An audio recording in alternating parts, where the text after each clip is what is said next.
I've always believed that the mountains reveal a person's true nature. When you're alone up there, no traffic noise, no neighbors, no cell signal, you start to hear the real hum of your own thoughts.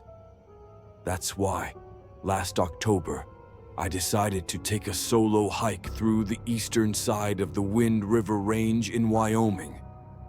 I'm in my 50s, still in decent shape, and I've done plenty of trails alone before. I told myself it would be a reset, one quiet weekend where the world couldn't get to me. But I didn't know that something else would.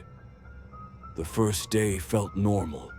Cold, crisp air cutting through the thin pine needles under my boots, the scent of sap and old bark. I remember thinking how peaceful it all felt, how the silence felt almost heavy, like the mountain air was absorbing every bit of noise I made. I hiked about 6 miles in before setting up camp near a stream. I always pick water sources so I don't have to ration, but even then, something felt off. I ignored it. At my age, you learn that the mind can play tricks, especially when you want isolation. As the sun went down, the temperature dropped so fast it made the fabric of my tent stiffen. I was cooking a small pot of soup when I heard it, somewhere out in the trees, maybe 100 yards away. A single crack, like a foot snapping a thick branch. I froze, spoon halfway to my mouth. I've heard elk, deer, coyotes. This didn't sound like that. It was too deliberate. One break, then nothing.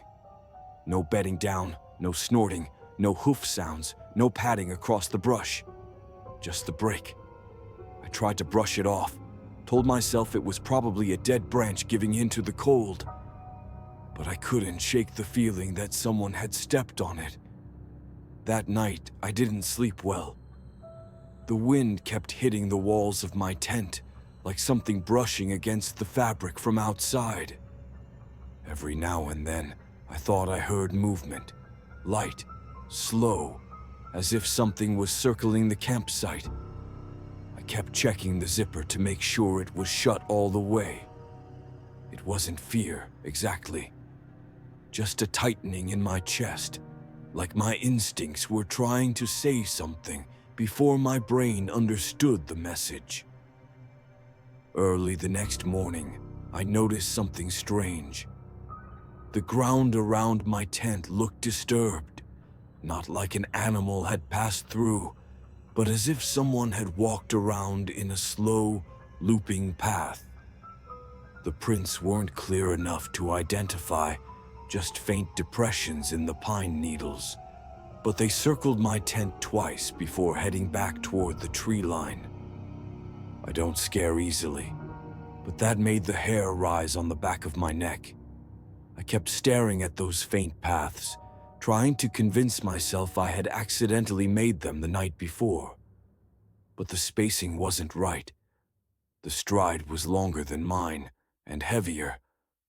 Still, I packed my gear and forced myself to continue. You'd think at my age I'd trust my instinct better. But pride can make you stupid, and I didn't want to turn back after only one night. I headed toward a ridge about 3 miles away. The trail wasn't well marked, but I had my map and compass, and I'd memorized the route the week before. But as I climbed, that feeling of being watched kept getting stronger. I'd stop, turn around, squint through the rows of trees behind me. Nothing ever moved. Yet I swear the forest felt thicker than before, as if the trees were pressing closer, narrowing the path. Around noon, I reached a long valley that I needed to cross before getting to the ridge. That's when I found something lying near a fallen log, a piece of fabric, navy blue, torn on one end. At first I thought it was trash left by another hiker, which already annoyed me because people should respect the wilderness. But when I picked it up, I recognized the material instantly. It was the same kind used in high-end hiking jackets, the kind sold to mountaineers, not casual tourists. And the tear on it was strange. It wasn't a rip from a ski or branch. It was a clean cut, like made by a knife. And the edges were stiff, frozen stiff, like it had been out overnight. That's when I realized something. No one had signed the trail log for the past week. I was completely alone out there, or at least I was supposed to be. The wind came in hard then, howling down the valley, and for a second I thought I heard a voice carried in the gust. Not words, just the tone of someone calling out, far away. I stood perfectly still. My heart was beating so fast it felt like it shook my ribs. I listened again. Nothing, just the wind. But from that moment on, the silence didn't feel like peace anymore. It felt like quiet footsteps waiting to start again. I kept moving because stopping felt worse than anything that might be ahead. The valley was wide, open, too exposed for my liking, so I made my way across as quickly as my legs would let me. Every few minutes I'd glance over my shoulder, not because I expected to see someone standing there, but because I was terrified I actually might. The sky had gone from clear blue to a flat gray, the kind that makes the entire landscape look washed out and lifeless. Even the sound of my boots crunching through the frost felt strangely muffled. About halfway across, I found a second thing that made me pick up my pace, a boot print. Not mine, not old. The edges were too sharp, the pattern too defined. The dirt under it was still dark from pressure. Someone else had been there that morning. I crouched over it, tracing the outline with my eyes. The boot was bigger than mine by at least a size and a half. The tread looked like a heavy-duty winter hiking boot, something built for rugged terrain. And the direction it pointed, straight toward the tree line I had just come from. It felt like my stomach had suddenly dropped into my boots. Every reasonable explanation evaporated. This wasn't some lost camper. This wasn't a hunter passing through. No one else was supposed to be out here, and if they had been, they should have signed the trail log. The only thought that formed clearly in my mind was simple and cold. Someone is tracking me. I didn't run. Running in the mountains when you're alone is how you break an ankle or worse. But I walked fast, too fast, my breathing getting shaky even though I tried keeping it steady. By the time I reached the base of the ridge, my nerves were screaming at me to turn around and head back to my car. But the idea of going back the way I came, back toward that empty valley and faint prints circling my tent, felt even worse. The climb up the ridge was steep, and the higher I went, the quieter the world became. No wind, no birds, not even the distant rustle of a squirrel. I've spent plenty of time outdoors in my life, and the wilderness is never truly silent. That absolute stillness made me realize something else. Whatever was in those woods wasn't natural enough to belong there. Animals sense danger long before we do, and everything had cleared out.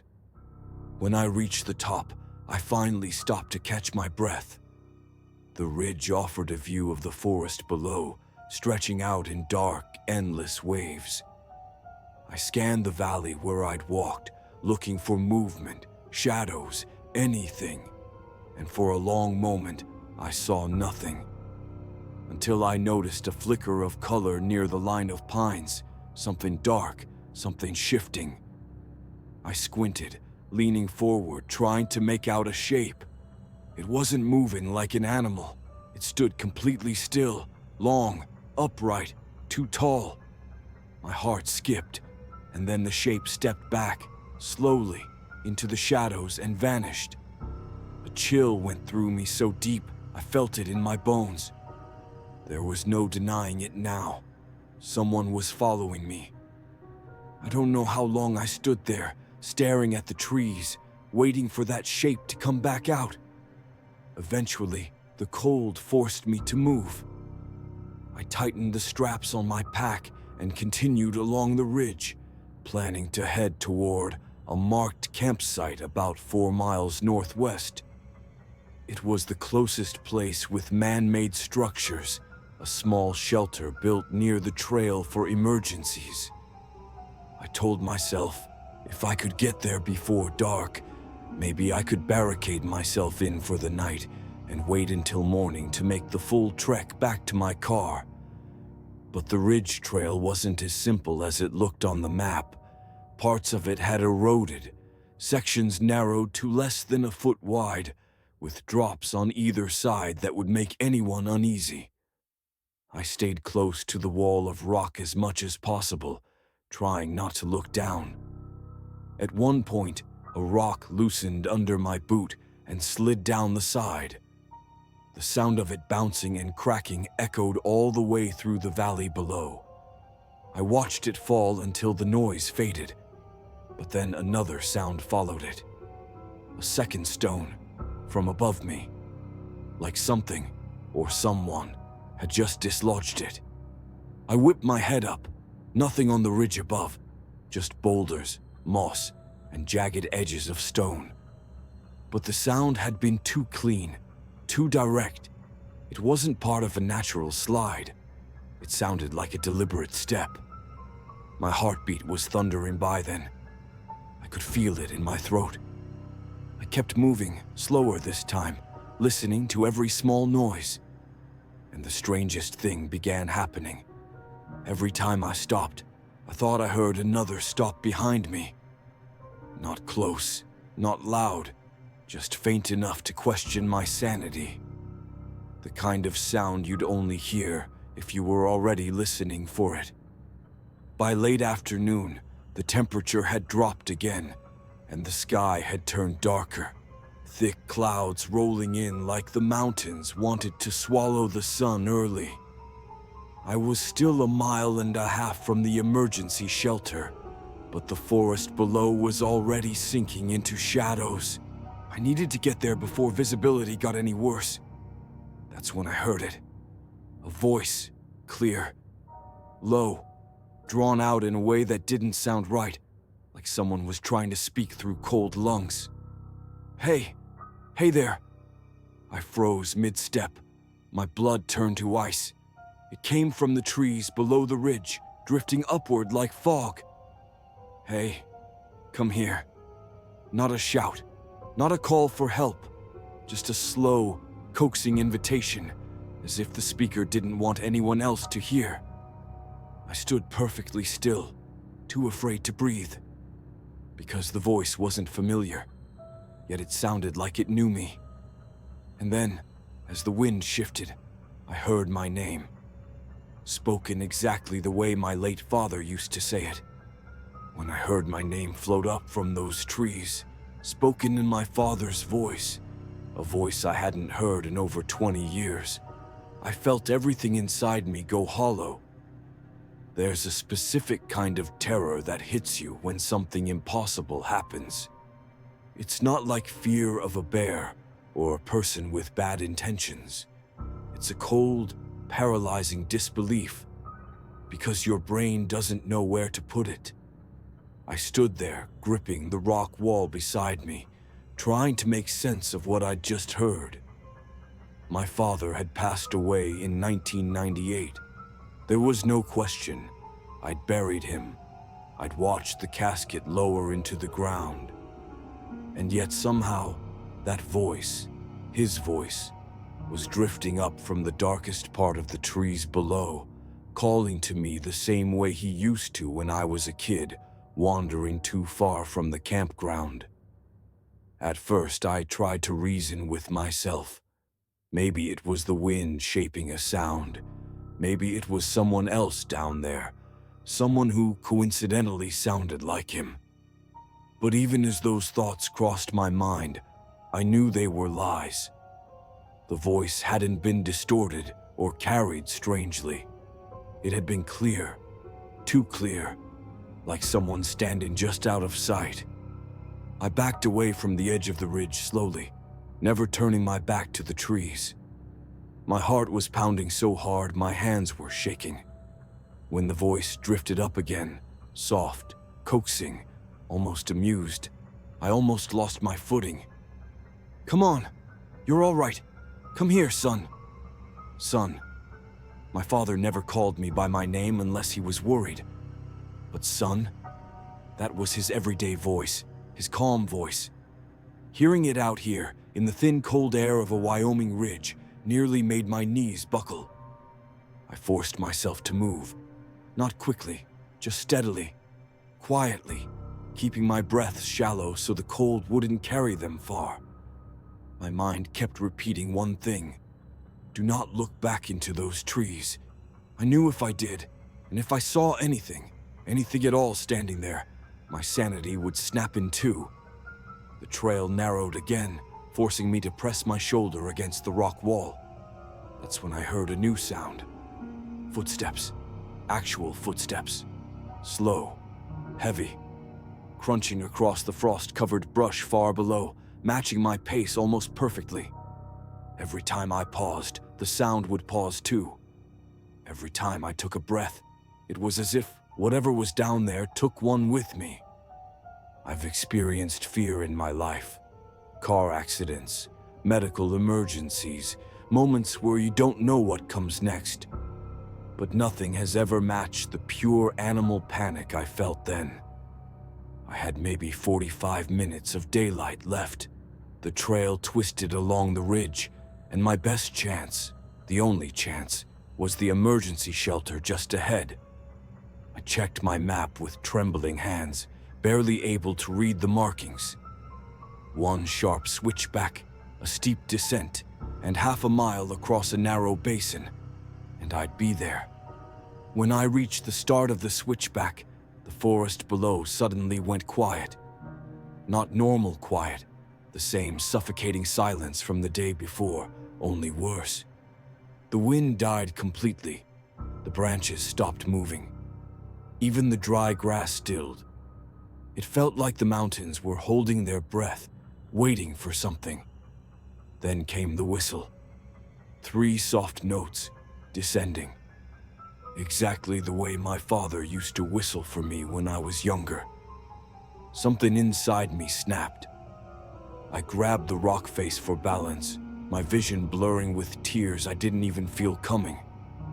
That whistle had been ours, just ours, something he only used at the lake when we went fishing in the early mornings. There was no one who could have known that sound. My breath came out in a ragged exhale. My legs felt like they were made of wet sand. But I forced myself to start down the switchback. Every nerve in my body screamed at me to run, but I didn't dare. If I slipped on that loose gravel, I'd fall 50 feet easy, maybe more. So I moved like my life depended on each tiny step, which it probably did. Halfway down, I heard a crack, not behind me, above me. A sound like someone shifting their weight on a ledge. I pressed myself flat against the rock, scanning the ridge above. I expected to see nothing because that would have been almost comforting. Instead, far up along the jagged outline of the trail, I saw a silhouette. A chill ran down my spine so hard, I felt my jaw tighten. I backed up slowly, trying to steady my breathing. My plan had been to barricade myself inside until morning, but everything in me screamed that I should not close that door. Whatever had been here before me, whoever had fled moments earlier, had left for a reason. Still, staying out in the open wasn't an option. I needed a plan. I set my pack down quietly and moved toward the radio mounted on the wall. It was old, the kind of emergency unit that only picked up ranger stations or local repeaters.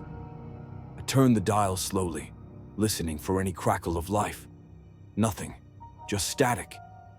Then, just as I was about to turn it off, I heard something come through. Not a voice, a whistle. 3 soft notes, descending. I froze, my hand still on the dial. The whistle repeated, this time clearer, like it was coming from only a few feet away, but it was definitely coming through the radio. I stumbled backward, my heart punching against my ribs. I stared at the radio like it might start speaking directly to me. Then, layered under the whistle, came words, distorted at first, warbled through the static. Come here. I slapped the radio off so hard, the metal casing rattled against the wall. My breath came in ragged pulls. I backed toward the open doorway, suddenly terrified to be inside the shelter at all. That whistle had come from somewhere real, not memory, not imagination. Something was trying to lure me. Something that knew my father's voice, our whistle, even my name. I grabbed my pack, slung it over my shoulders, and stepped back out into the cold air. The sky was nearly black now, only a faint wash of moonlight illuminating the basin. I told myself I'd stay outside, keep moving, avoid being cornered. But then, as I stood there with the cold eating at my fingers, I heard a sound that turned my blood to ice. Footsteps, fast ones, running, from the same direction those earlier footprints had disappeared into. I spun toward the tree line, pulse pounding in my ears. Something was coming. Fast. Twigs snapping, brush parting. Whoever or whatever had been here before. It was returning. I tightened my grip on my flashlight, ready to run. Then, from the trees, a man burst out, disheveled, wild-eyed, barefoot. He stumbled toward me, breath ragged, skin pale as paper. When he saw me, he threw up both hands, his voice cracking as he shouted, "Don't let it call your name!" And before I could say anything, before I could even think, something moved behind him, something tall, something that stepped out of the darkness without sound. The man's eyes widened as whatever stood behind him began to emerge from the shadows. I didn't see its face, not then, but I saw the way its outline seemed wrong, like its limbs were just a little too long and its posture just a little too hunched to be human. The man let out a strangled cry and lunged toward me, grabbing my jacket with ice-cold fingers. "Don't listen to it," he gasped. Don't answer." Before he could finish, he was yanked backward so violently that his feet left the ground. His grip tore away from my jacket, and he disappeared into the trees with a choked scream. Branches snapped. Something thrashed wildly. Then silence swallowed everything, leaving only the sound of my heartbeat pounding in my ears. For a full 5 seconds, I couldn't move, couldn't breathe, couldn't process what I had just seen. The man's face, wild, terrified, hollow, burned itself into my memory. His warning echoed inside me like a pulse. "Don't let it call your name." The words rattled around in my skull until they started feeling like a command rather than a warning. Finally, my legs unlocked, and I backed away from the tree line, unable to tear my eyes from the place where he had vanished. I expected more movement, expected that tall silhouette to return, but the forest went deathly still, as if it had swallowed everything whole. My instinct screamed at me to run, but I knew if I sprinted blindly across the basin in the dark, I'd fall or twist an ankle or worse. I forced myself to move carefully, slowly, flashlight beam shaking across the ground. Every sound, every crunch of frost under my boots felt amplified, like the mountains themselves were listening. I headed away from the shelter, away from the trees, following the faint trail that bent north around the basin. It would eventually lead to a junction, a split in the trail that could take me back toward the main path leading to the parking lot. I didn't know how long it would take. Hours, probably, maybe more. But staying where I was felt like waiting to be hunted. As I moved, the cold deepened. Each breath came out as a thick cloud in the moonlight. My ears throbbed. My fingers were stiff even inside my gloves. But I didn't stop. I had just reached a narrow section of the path, boxed in by tall pines on both sides, when I heard something behind me. A single footstep. Slow, deliberate. I turned off my flashlight instantly and crouched behind a fallen trunk, heart pounding so violently I thought it might echo. I held my breath and listened. At first, there was nothing. Then 2 more steps, closer. The kind of footsteps made by something trying to stay quiet, but too large to hide completely. A faint whistle carried on the frozen air. 3 descending notes. And this time, they were wrong. Off-key. Like something trying to mimic the sound but not understanding how. Ice crawled across my skin. I didn't dare move. I didn't dare breathe. The footsteps came closer, crunching softly, steadily. The darkness pressed in from all sides. Then, from somewhere just ahead of me, a voice whispered, "Son." Only it didn't sound like my father anymore. Not exactly. The tone was stretched, distorted, like someone playing a recording slowed down, the syllable pulled thin. "Son." I clamped my hand over my mouth to keep from making a sound. Tears blurred my eyes. I felt like a child again, small, helpless, terrified of something I couldn't understand. The voice drifted closer. "You're cold. Come here." It came from my right, then my left, then behind me, like it was circling, searching, sensing, tasting the air. My lungs screamed for air, but I didn't dare inhale deeply. I took shallow, silent breaths, praying the thing wouldn't hear me. For a full minute, maybe 2, it lingered there, just outside the fallen log, just feet from where I crouched. I didn't see it, but I felt its presence like a weight in the air. Heavy, wrong, hungry. Then, slowly, the footsteps started to move again, away from me, back down the path. The whistle followed, drifting weakly now, like it was losing interest. My muscles ached from staying still. My knees trembled. But I didn't move until the footsteps vanished completely, and the forest returned to that unnatural silence. Finally, when I could breathe again, I turned my flashlight back on, shielding the light with my hand, and continued down the path, faster now, trying to put as much distance as possible between me and whatever was out there. I walked for what felt like an hour, maybe more. The trail twisted and descended, and somewhere ahead, I saw a faint orange glow, moonlight reflecting off something metallic.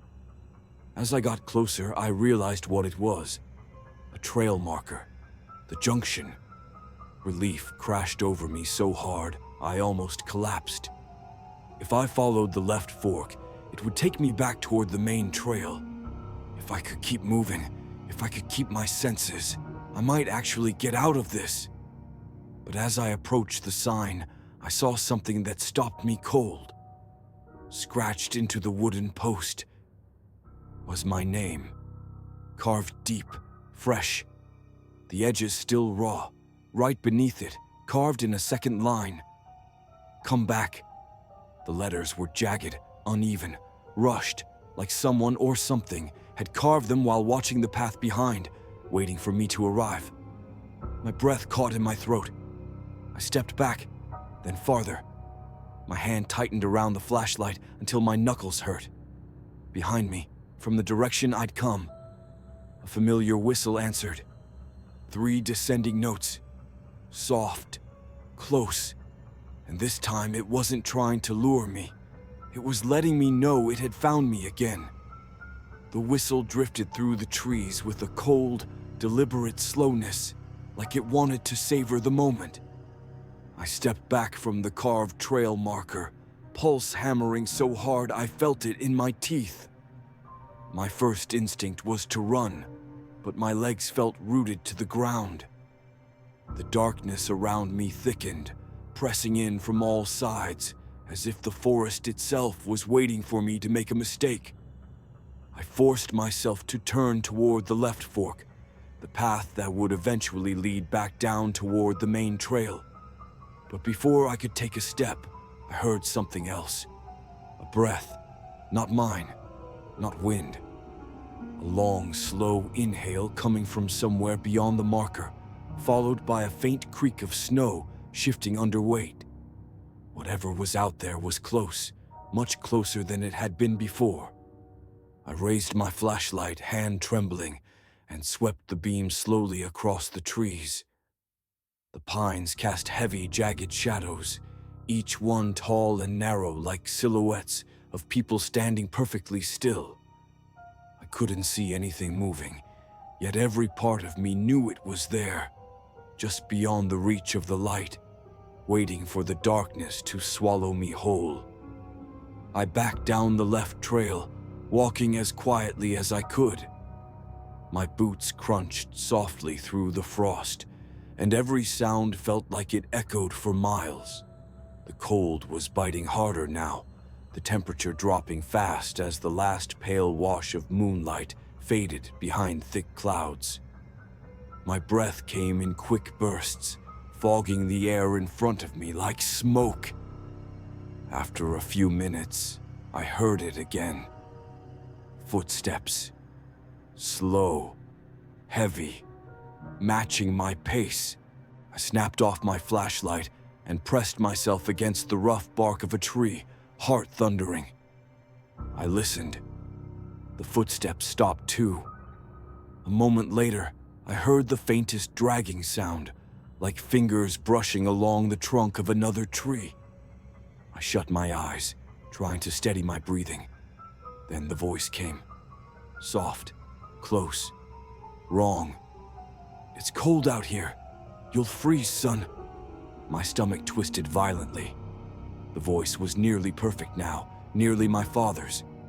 But something in it was off, as though the words were being shaped by lips that didn't understand how to form human sounds. Something in the vowels stretched too long. Something in the consonants shivered like they were trembling. "You're tired. Come rest." My eyes snapped open. I forced myself to move. I stayed low, staying off the center of the trail, following the faint curve of the path by memory. I didn't dare turn the flashlight back on, not when that thing was so close. The moon kept slipping behind thick clouds, plunging the forest into nearly pitch-black intervals where I had to grope my way forward with my free hand. Every few seconds, I heard the thing behind me. Sometimes footsteps, sometimes the faint scrape of something against bark, sometimes nothing at all.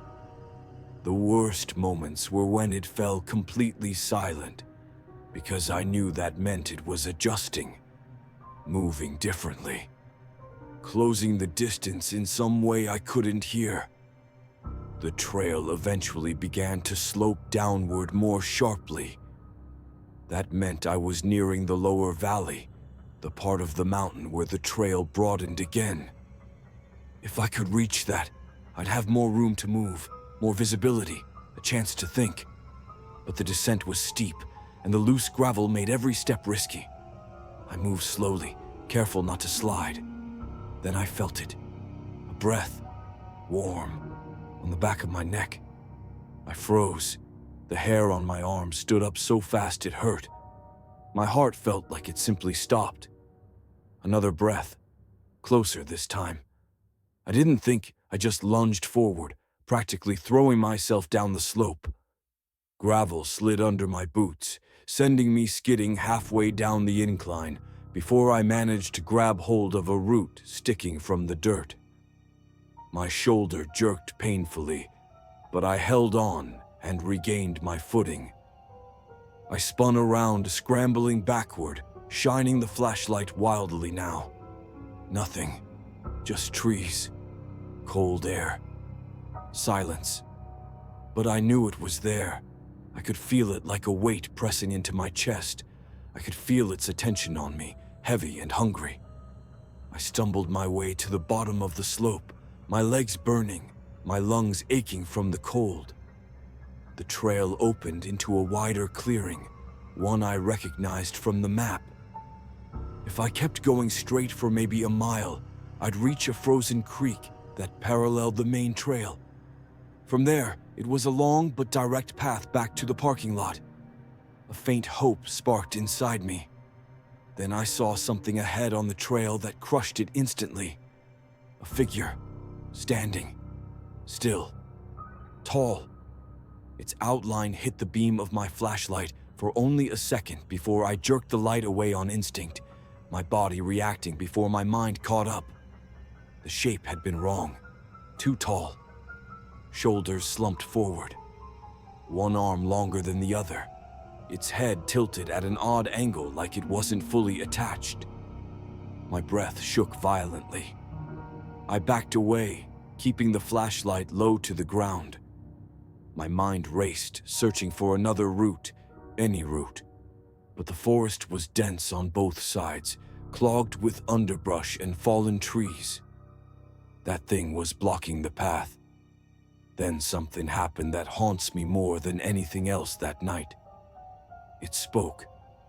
Not from its mouth, not directly. It sounded more like it came from everywhere and nowhere at once. From behind me, from the trees, from my own memories. Son, come back. But this time the voice didn't sound like my father. It sounded like me. A perfect, hollow imitation of my own voice, layered underneath the words, repeating them with a dead, empty tone. Come back. Hearing your own voice echoing through the darkness, stripped of life, stripped of warmth, is something I wouldn't wish on anyone. It hit me with such force that I stumbled, falling to one knee. My vision swam, my ears rang. That was the moment I knew it wasn't trying to lure me anymore. It was mocking me, playing with me. I scrambled up, heart in full panic now. If the main trail was blocked, I had only one option, the forest. It didn't matter how thick the underbrush was. It didn't matter if I tore my clothes apart or got turned around. Staying on the path meant walking straight into whatever that thing was. Without giving myself time to second guess, I turned and plunged into the trees to my right, flashlight bouncing wildly over broken branches and tangled roots. Behind me, the whistle returned. But this time, it was running. I sat there for a long time, too afraid to even sip my water. Eventually, the silence became unbearable, so I forced myself to stand, sling my pack over my shoulder, and start moving again. But this time, I kept glancing behind me every few steps. And every time I looked, that same tightness gripped my gut, like something had just moved out of sight. The trail began to narrow, weaving deeper into an old growth patch where the canopy shut out most of the daylight. It felt later than it probably was, almost like the forest itself was encouraging the sun to disappear faster. I walked slower than before, my ears tuned to every little sound, and soon I realized something odd. The birds had stopped. No chattering, no wings flapping, no distant woodpecker tapping. Just my boots and my breathing. I told myself maybe there was a hawk nearby, or some natural reason for the quiet, but that story didn't fit with the prickle sliding up my spine. After maybe 20 minutes, the path curved sharply and opened into a surprisingly wide clearing. In the center stood a fire pit, clearly man-made, with stones arranged in a perfect ring. But what froze me weren't the stones. It was the logs around the pit. They were arranged in neat rows, each one stripped of bark and cut to the exact same length. Too perfect for random hikers, too precise for windfall. And scattered on the dirt in front of those logs were small objects that at first I thought were stones. Until I crouched down and picked one up. It was warm, like someone had just been holding it. But it was cold out, definitely not warm enough for a rock to take on heat like that. My hand shook as I turned it over. It wasn't a rock, it was a carved piece of bone. Smoothed edges, tiny grooves cut into its surface like symbols. I dropped it immediately and wiped my hand on my pants, suddenly feeling contaminated, like touching it had somehow invited something. I backed away from the pit, and when I did, a gust of wind, strong enough to sway the trees, hit me almost hard enough to make me stumble. The strange thing was, the wind was warm, not cool like the mountain air had been all day. Warm like the inside of someone's exhale against the back of your neck. I didn't want to stay in that clearing another second. I turned to leave, fast, and nearly tripped over something half buried in the dirt about 6 feet from the fire ring. At first I thought it was a log, but the shape was off. Too straight on one side, too rounded on the other. I knelt and brushed away the dirt. What I uncovered made every muscle in my body lock tight. It was a backpack. Old, faded, torn at the seams, but a backpack nonetheless. A human backpack. Someone had been here, and someone had left without it.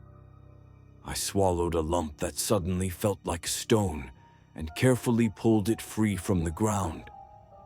When I opened the main compartment, a bitter, musty smell hit me, like wet leaves and metal. Inside were clothes, a crushed water bottle, and a journal with the first few pages warped from exposure. I flipped it open. The handwriting was messy but readable, and the very first sentence nearly knocked the breath from my lungs. If someone finds this, it means I didn't make it back down. My hands trembled uncontrollably. I looked over my shoulder, instinctively, irrationally, expecting to see someone there. But the clearing remained still. Too still. The journal entry continued. There's something in these woods. I thought it was an animal at first, but it follows me like it understands. It circles me. At night it gets closer. It's trying to make me leave the trail. I stopped reading. I didn't want to know more. Not then. Not while I stood alone in a place that already felt inhabited. I shoved the journal back into the pack and closed it. That's when I heard the snapping twig. Loud, deliberate, close, not 10 feet away. I froze where I stood, backpack still clutched in my hands, my heart beating so hard I could feel it thudding against the straps. The snapping twig wasn't ambiguous, wasn't some distant echo. It was right behind me. Slowly, painfully slow, I turned my head, expecting, I don't know what. A person? An animal? Something worse? But there was nothing. Just trees, dense and dark, closing in tighter than before. I backed away, every inch of me screaming to run, but terrified that sprinting would trigger whatever was watching. Then another sound, the soft crunch of leaves moving in a slow circle around the clearing. Not fast, not frantic, controlled, as though something was taking its time. That was it. My instincts finally broke free from the spell of fear holding me in place. I shoved the abandoned backpack under my arm and bolted toward the trail, not caring if I tripped or twisted an ankle. The forest seemed to shift around me as I ran, the shadows thicker, the trees leaning in like they were listening. Every few steps I heard it again, the same steady footfall behind me, never speeding up, never slowing down, just keeping pace, always the same distance behind. When the trail split, I didn't think. I took the branch heading downhill. My lungs burned, my legs screamed, but I didn't stop.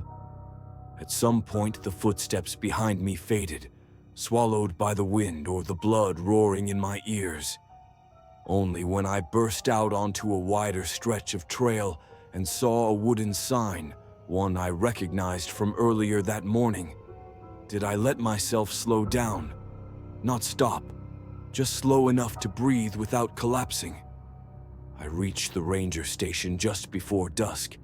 I must have looked wild, mud on my arms, leaves tangled in my hair, eyes wide like I hadn't blinked in hours. The ranger behind the desk stood up immediately.